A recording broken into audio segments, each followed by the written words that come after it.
دیکھیں، یہ آج جو شخص وزیر اعظم کی کرسی پہ ایوان میں بیٹھا تھا، یہ ایم این اے تو نہیں ہے اور وزیر اعظم بن گیا ہے، اور اس طرح 80 اور بے روپیے اس ایوان میں بیٹھے تھے.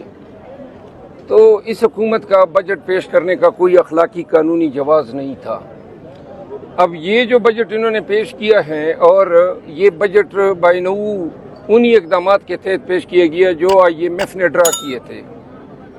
آئی ایم ایف جو ہے اب ہمارے ہاں ٹوتھ برش، چینی، روح افزا، سبزیاں، ان کی قیمتیں جو ہیں تعین کر رہی ہیں، تو پھر گورنمنٹ کا تو کوئی فائدہ ہی نہیں ہوا.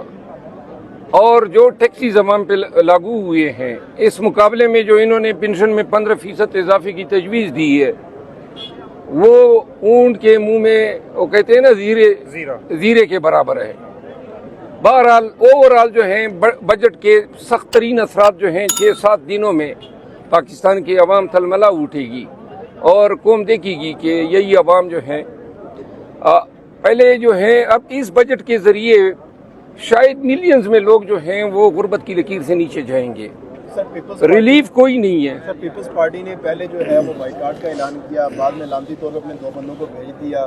اب بجٹ بھی پیش ہو گیا ہے، تو کیا کہتے ہیں کہ بعد میں جب بجٹ منظور ہوگا تو پیپلز پارٹی کا ساتھ دے گی یا آپ کا ساتھ دے گی؟ دیکھیں، پیپل پارٹی اس موقع پہ یہ جو کر رہی ہے، یہ بلیک میلنگ کے زمرے میں آتی ہے.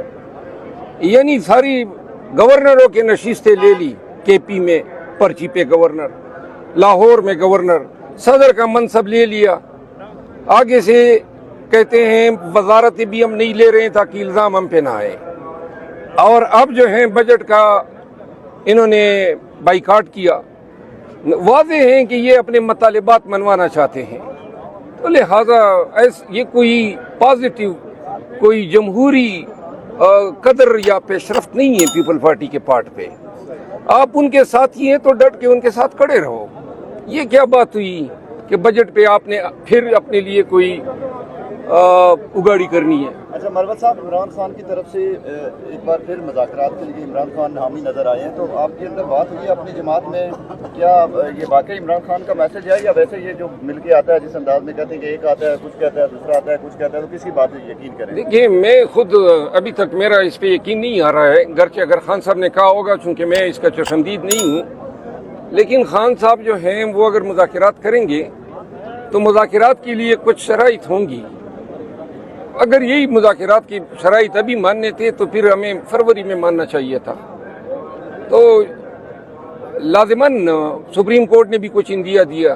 مطالبات سر یہی ہے کہ 8 فروری کے جو انتخابات ہوئے ہیں ان کا جو رزلٹ ہے ان کو مانا جائے، اور 9 مئی کی جو تحقیقات کروائی جائیں. ٹھیک ہے نا، مانا جائے. ماننے کے لیے کوئی پیرفر نہیں لیا ہونا چاہیے، کوئی طریقہ کار وضع ہونا چاہیے.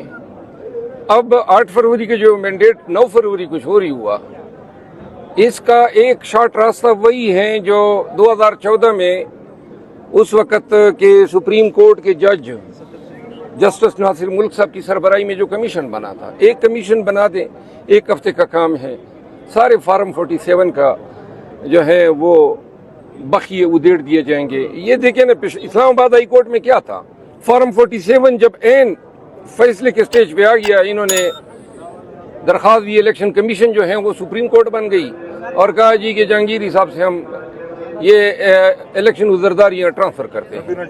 یہ واحد چیز ان کی کامیابی اسی میں ہے کہ کسی طریقے سے انتخابی عذرداریوں کو طوالت دے. اور یہ طوالت کے یہی طریقے ہیں، آرڈیننس جاری کیا، ریٹائرڈ جج صاحبان متعارف کرا دیے. یہ اتنے بونڈے طریقے سے مینڈیٹ کی چوری کو قائم و دائم رکھنے کے لیے ہر وہ اقدام کر رہے ہیں جو اخلاقی طور پہ، قانونی طور پہ اور آئینی طور پر انتہائی منحوس اور انتہائی نازیبا ہے.